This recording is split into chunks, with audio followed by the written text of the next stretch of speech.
everyone, it's Gina from orchidandopal.com. I'm back today with some finished pieces to share for the month of May 2021, and these are additional pieces. I already shared a finished jewelry update this past Saturday based on things I made from the Beads of the Month Club, so I've been very busy creating this month. These are pieces besides those. This time around, I have some items from the Beading School, which was brand new that I shared this month, including this new design I have below that we'll get into. I have a couple of sets that I made from the contents of this month's and last month's Sam's bead box, and items from some past and future tutorials to come. So a lot to get into today. But before we get started, I want to let you know that this video is sponsored by Skillshare.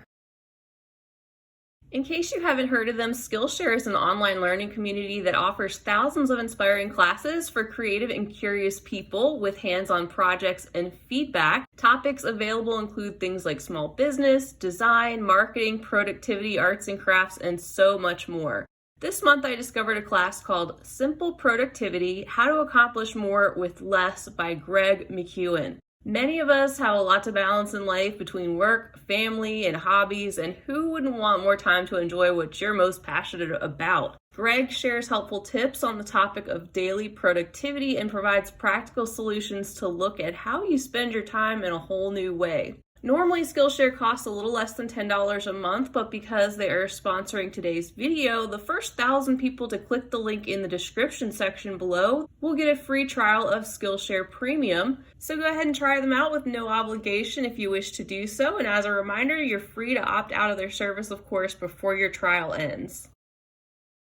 All right, so you are looking at one of the pieces I created from the items I picked out and shared earlier this month from beadingschool.com. And I had to start out with this one. This is probably one of my favorite things that I made all month long. And as you can see, this pendant includes that beautiful coral colored glass cabochon with that slight golden luster over the top. I also used different sizes of seed beads. Some of them have a Picasso finish. I also have a row of mustard colored delicas. So first I bezeled the stone with the seed beads, and then I went back around and added the additional beads around the edge. So you can see I have some half telas in there, also some little 2mm pearls and 2mm drucks, and then finished off the edges with some more of the 15-0 seed beads. So I hope to share this in a future tutorial video. You might recall that I picked out the items from Erica's shop, beadingschool.com, based on a specific color palette. So all the items that you'll see that I made from that order kind of follow along with this color palette scheme, and I like how this piece brought that all together. Here's a look at the back if you're curious as to what that looks like. And I just have this attached to a golden colored stainless steel chain that I had in my stash with a lobster clasp, and attached it with a wire guard there at the top. Here's a look at the next pair of earrings I made from the contents. These have those light pink crystal connectors and also some golden Stamos Parpuca beads, as well as some diamond duos, some little 2mm pearls, and some 15-0 seed beads. I also used the earring findings that came in my order, and I really like the combination of the blush pink crystal with the blush pink diamond duos and the combination of the crystal and the beadwork down below. These are actually pretty simple to put together, and they're definitely an item I'd like to make in different colorways, and hopefully a tutorial will be coming on that in the future. And here's another new design from the Beading School contents. This is another pendant, and at first I wasn't sure if I wanted to turn this into earrings or what I wanted to do, but I decided to add the smaller component here in the middle and then the tiny little component there at the top and just turn this into a pendant. This design is kind of a play off my recent Tranquil Spring pendant tutorial, and then I changed it up a little bit and then added the components there at the top. This design also features some of the super duos, the 2mm drucks, the 4mm bicone beads, 2 colors of 15-0 seed beads, a 12mm cushion cut stone. There's a look at the back. And combine some of those different colors from the palette that I picked out By the way, I have a coupon code for Beading School if you're interested in checking out Erica's site. I'll try to leave that coupon code down below. It should be Orchid, and that should save you 10% off your order. And then here's a look at the fourth design I created from the contents. You can see that this one is a bracelet that combines 15 seed beads and some 2mm pearls and drux to create two different little designs of floral shapes. Here's a look at the back of those. So I just created 3 of each of these components and put these all together with these rings that I had from my own stash, and also a toggle clasp that I had on hand that seemed to fit with the color scheme and also the shape of the bracelet. Inside are some of these sparkly rosy pink colored glass chaton stones, and it worked out perfectly to have 6 of those, spacing them out a little bit with these rings and then turning them into a bracelet. And yet another component that could be turned into earrings. They'd be really cute as stud earrings too, or used as a smaller component on top of something else that's larger. That's one of my favorite things about bead weaving components like that, is there's so many things you can do, like even turning one of those into a ring. There's a lot of interchangeable options, and it also gives you the ability to make a whole set out of something with matching earrings and a necklace, even a bracelet and a ring. This next set comes from the contents of the April 2021 Sam's Bead Box. He had sent these lovely tiara cast components with the birds that are double-sided. They have different sides back and front. And also he sent a lot of pinks and purples, but I decided to combine the components basically with beads and things I had in my own stash this time around, just because I really wanted to put this with some rose quartz. And I've had some of these differing shapes building up in my stash, from these nugget-like shapes to larger and smaller rounds. And I just thought that soft pink looked really pretty with the bird theme. And then to bring up some of the silver along the necklace, I have some basic round spacer beads and then some of these leafy, larger silver components that kind of brings the eye up and makes that silver a little bit more cohesive.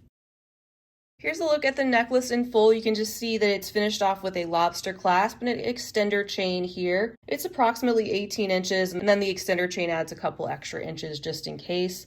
There's a look at the back of the component. So that side looks really nice too. I was trying to decide which side I wanted to use, but this one had some more going on, and I figured I'd just go with that. I haven't mentioned it yet, but these items will be available in my shop. If there's anything you'd like to purchase or check out, you can definitely browse my website shop, which I will try to link in the corner. You are more than welcome to do that. This next set was inspired by this month's May 2021 Sam's Bead Box, and his box this month included a lot of very warm, rich tones of reds, golds, oranges, and he also included some of these really interesting coppery findings. We had the Mukai gemstone beads and also some of these carnelian colored glass drops. I really love those drops. They even look a little bit stone-like. So I added those to the front of this necklace and spaced them out with some copper colored spacer beads I had in my stash, and also incorporated some of those findings that he included. And since we had 4 findings, I just made a coordinating pair of earrings with those. These include a kidney-shaped earring wire, so that's kind of cute. And there's a full look at the necklace, again, about 18 inches in length with a few extra inches here for an extender. And still so many beads left over from his box. This was just a small amount really from everything that was included. And it's just one example of something that you could create from the contents. This next piece is one I have a tutorial for already. This is the half Tila herringbone V necklace, and it's one that I shared briefly in the tutorial because I was still working on it, but I had run out of beads, so I was waiting to get some more in this color palette. So I was able to get my hands on some more beads and finish up this necklace, and here's a closer look at that. Of course, I've shared the half Tila herringbone in bracelet form and even a skinnier version of this that is rounded around the neck as a necklace. But I had a request to do the V-neck style, which I shared last month. I'll try to link that in the corner. And I think this happens to be my favorite colorway that came out of that particular type of design.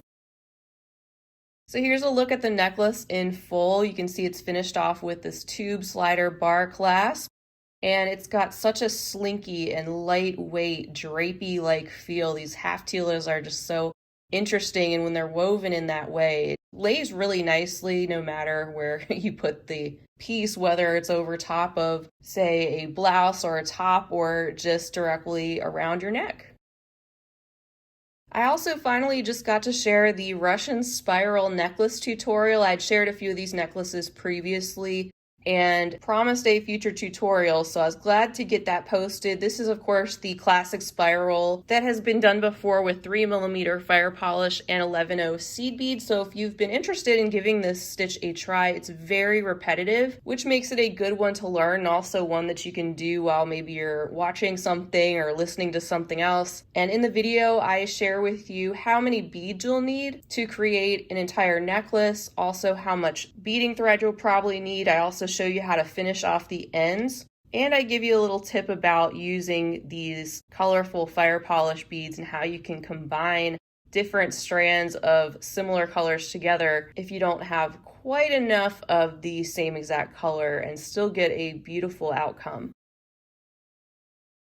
Then next is the Tranquil Spring pendant that I shared already in a tutorial. This is, of course, from the collection curated by Stephanie of Bronze Pony and put out by Eureka Crystal Beads. This was the other colorway that I put together based on solely what came in the box. So this is with that greenish colored crystal stone and more of the golden tone super duos around it. There's a close-up look at that. You can see all the different things going on. There's a look at the back. And a little birdie told me that that collection would be back in stock on June 10th, and it's going to be a limited restock. So if you're really wanting to get your hands on that whole collection, you might want to mark your calendar for that unless that date changes, but I just heard that information and I wanted to pass that along. Of course, you could put this together with a whole different combination of colors, but that's just one of the couple of projects I shared from that particular collection, as well as the flat chenille stitch, which I shared earlier this month. And this is one of the bracelets that I created based on the rondelles that came in the Emerging Spring collection using 3 different colors. I'll be back next month to share a tutorial of a similar bracelet using 4 different colors of the flat chenille, and also combining this with this awesome toggle clasp by Symbol. So I will show you exactly how to weave that into a striped flat chenille bracelet like the one you saw, just in a different colorway. And I am in love with how well the toggle clasp works with this shape, and I cannot wait to share that tutorial next month. I think that this really gives the piece such a beautiful finished edge, and it's very sturdy because it's woven in at 3 different connection points. And sometimes with these Symbol and other metallic components, it's hard to picture what to do with them. So hopefully that provides you with an idea of how that works if you may have seen this and weren't sure how that component would really be used. So of course you can check out that flat chenille stitch basics tutorial to learn the basics of that stitch. And I also created this larger flat chenille bracelet with another type of Symbol component. This is an ending connector, which is connected at 3 points, and this made a larger bracelet. And I combined the turquoise and what they call the yellow Miyuki Picasso size 8 seed beads with some more antique brass 11/0 type of color seed beads, which I'm happy to share that now Eureka Crystal Beads is carrying both of these colors of Miyuki Picasso seed beads, plus in more colors and more sizes. But this is another example of how you can combine some of those Symbol components to really finish off your edges and give these a more professional look and weave them right in. So I'm just loving having these examples, and hopefully I'll have a tutorial of this one to share too, to show you this bracelet coming together and specifically being woven onto these components. I have 2 more pieces to share. They also include some Symbol metallic components. This one is specific for super duos. You can see that ending there and how well the super duos fit in. So I made this mix myself of these blue and white and teal colored Super Duo beads, mixed them all together and randomly put them together in this bracelet. Because once again, I had some symbol components to play around with, and it's something I hadn't really done much of, and I wanted to see these used and being put together. And again, they just give such a finished look to the beadwork, and they just make everything feel so sturdy and polished and put together. The last piece I'm going to share with you today, this is a brand new design that I will be coming back with a tutorial for, but it is actually planned probably for more of the July time frame. These are using some of Eureka Crystal Beads' brand new Krakowski crystal oval shaped stones. They blew through the stock of those, so they're going to be restocking their stones as well as adding a bunch of new colors.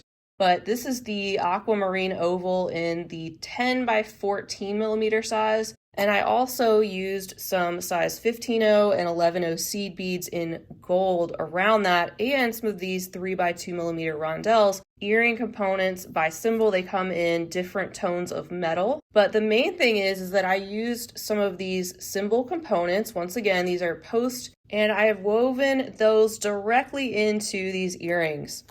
And here's a look at the back. You can see how that's all put together, and I think these are so fun with that post element at the top. And again, they just look so polished and like it's meant to be together, like all of their findings seem to come together. So maybe you have some of these symbol components in your stash, just haven't really reached for them. And hopefully this gives you some other alternate ideas of what to do with them. And also, like I said, I'll have some more specific tutorials using them to come.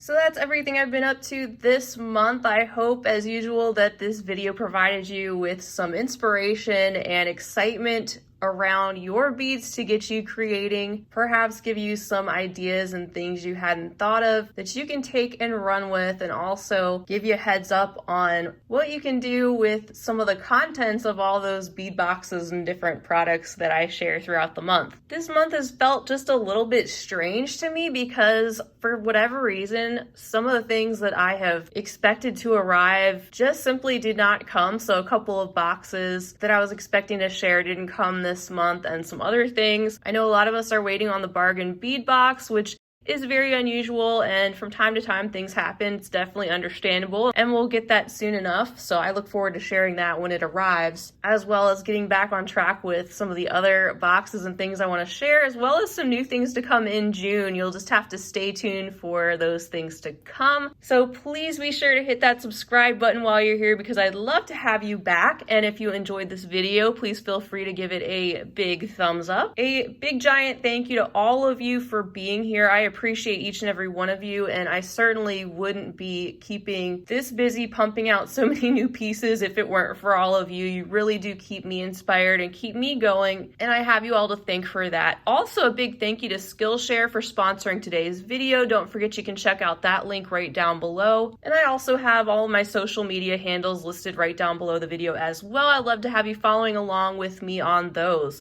I'll be back again real soon with more tutorials, bead boxes, and bead-related content to share. In the meantime, I hope you have a fabulous rest of your day, and as always, happy beading.